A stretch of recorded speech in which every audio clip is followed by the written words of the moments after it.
আসসালামু আলাইকুম প্রিয় ভিউয়ার্স, আশা করি সবাই ভালো আছেন। আজকে আমি জরুরি একটা বিষয় নিয়ে আপনাদের সামনে আসছি যে আপনারা জানেন যারা অপারেটর হিসেবে বা বিভিন্ন সময় প্রতিষ্ঠানের পক্ষ হয়ে আপনারা মেমিসে বা ইএমএইসে বা উচ্চ মাধ্যমিক শিক্ষা অধিদপ্তর বা মাধ্যমিক মাদ্রাসা শিক্ষা অধিদপ্তর এই আহ, অধিদপ্তরগুলোতে বিভিন্ন নতুন এমপিও উচ্চতর স্কেল বিএড বা আহ, এরকম বদলি বা এরিয়া যেকোনো আবেদনের ক্ষেত্রে আপনারা যে আবেদনগুলো করেন সেই আবেদনগুলো করতে গেলে যে নির্দেশনাগুলো পালন করতে হয় এবং যে নিয়মগুলো পালন করতে হয় সবাই জানেন। তো যারা নতুন করতে চান তাদের জন্য আমি বলি যে এখানে কিছু নিয়ম আছে যে আপনার যে ফাইলগুলো করতে হবে, যেগুলো একাধিক ছবি ডকুমেন্ট আপনারা স্ক্যান করার পরে সেটাকে পিডিএফ করতে হয়। এবং সেটা কিভাবে পিডিএফ করবেন এবং সেই পিডিএফ ফাইলের আকার যদি 2 এমবির বেশি হয় তাহলে সেটা আপলোড করা যায় না। সেটা কিভাবে আপনি 2 এমবির কম করে কম্প্রেস করবেন, এসব কিছু আপনার তথ্য এ টু জেড আপনি একটা ফাইল তৈরি করা থেকে শুরু করে সেটা কম্প্রেস করা সব দেখতে পাবেন।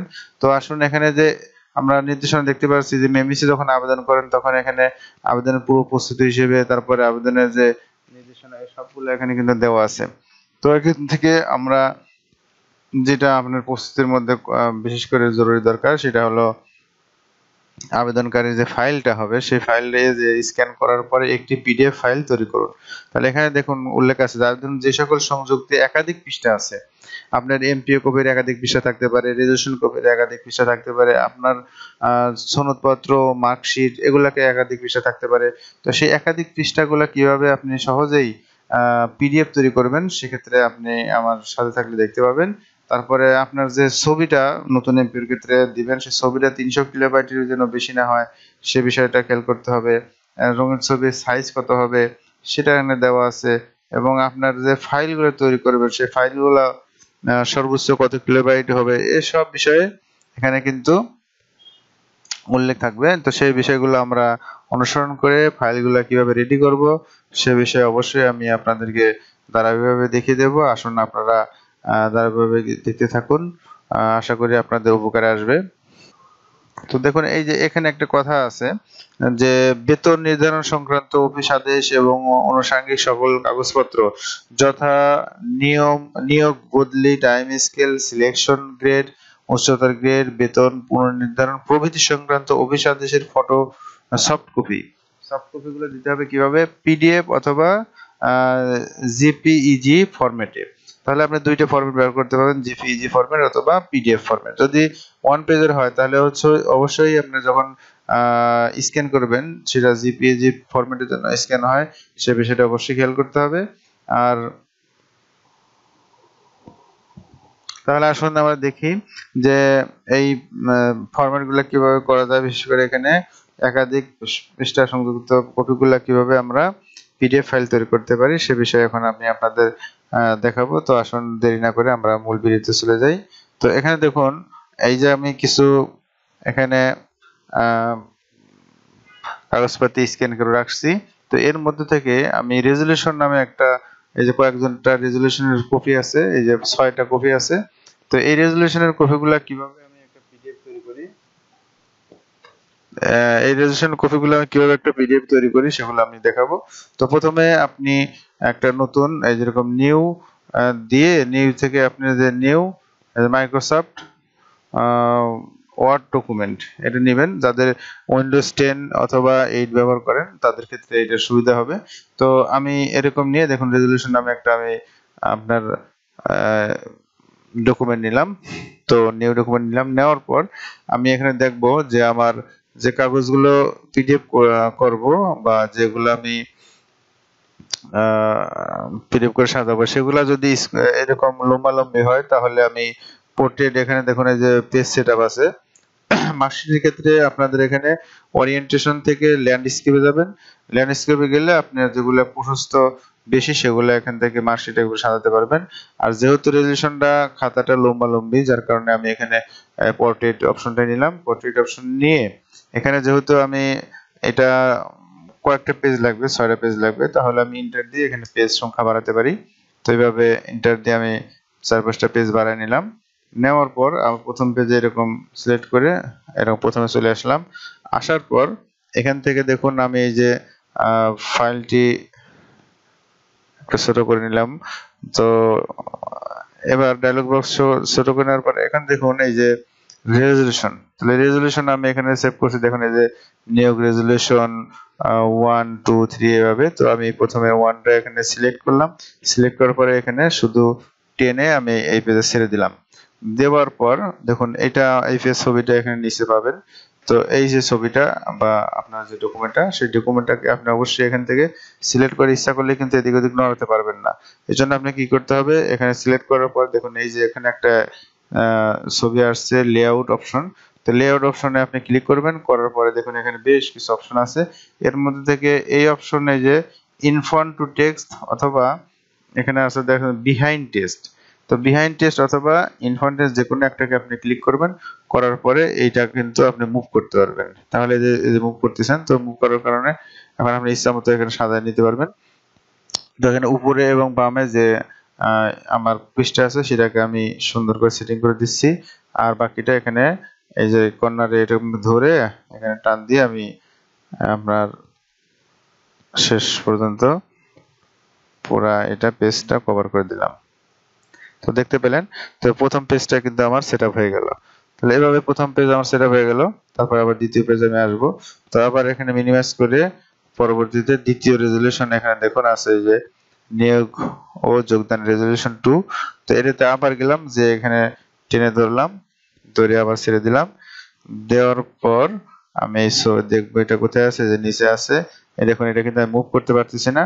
তো এখানে আপনি লেআউট অপশনে যাবো, যাওয়ার পরে এখানে বিহাইন্ড টেক্সট অথবা ইনফন্ট টু অফ টেক্সট এই দেখুন একটাতে ক্লিক করে এটাকে আমি মুভ করে ব্যবস্থা করলাম। এখন আবার দ্বিতীয়টা এরকম ভাবে এখানে ডানে এবং বামে এবং উপরে মিলাই দিলাম। দেওয়ার পরে বাকি অংশটা এই আরো চিহ্নতে এরকম ধরে আমি নিচ পর্যন্ত লাগাই দিলাম, আর বাকি অংশটুকু এরকম টেনে ভরাট করে দিলাম।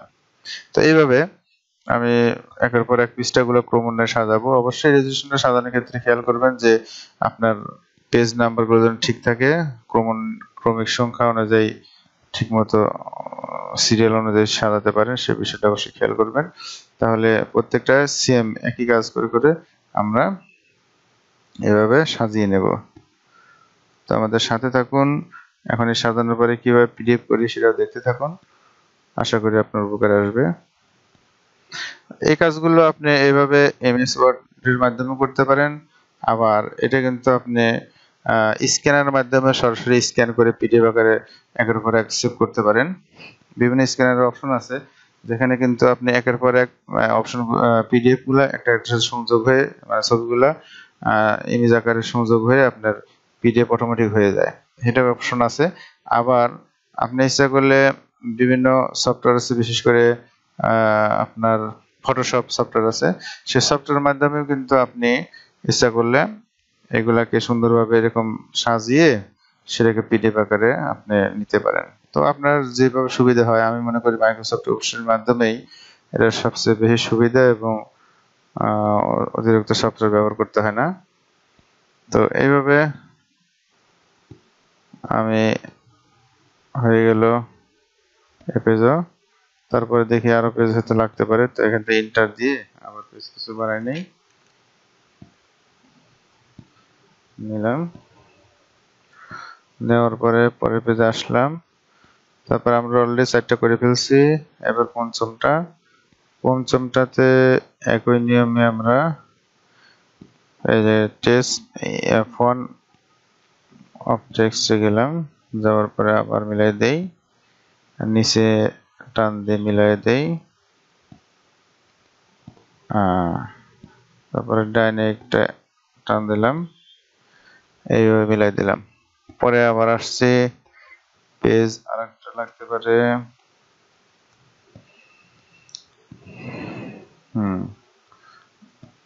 এবার আমরা কোনটা নেব, ষষ্ঠ। তাহলে এই ষষ্ঠ পেজ নিলাম।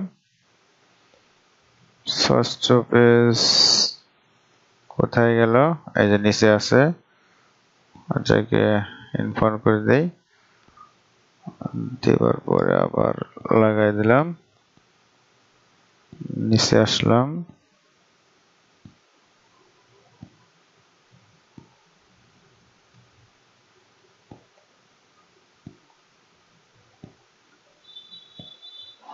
এই মোটামুটি এখানে অন্য ফটোকপি আসছে, আপনি ছবি চাপা দিতে পারেন এভাবে, আবার এদিকেও দেওয়া যায়। যাই হোক, এরকম থাক। তাহলে এই ছিল মোটামুটি। এখন দেখি আমার আরো বাকি আছে কিনা। এখানে 6 পর্যন্ত আছে, 6 পেজ, তাহলে এটা বড় একটা রেজুলেশন।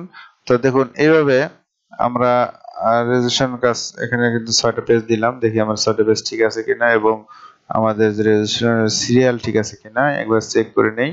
তো এখানে দেখুন রেজুলেশন শুরু করলাম দেখা, 1, এই 2, তারপরে 3, এই 4, তারপরে এই 5, এই 6, 6টা পেজই কিন্তু আছে, তাই না?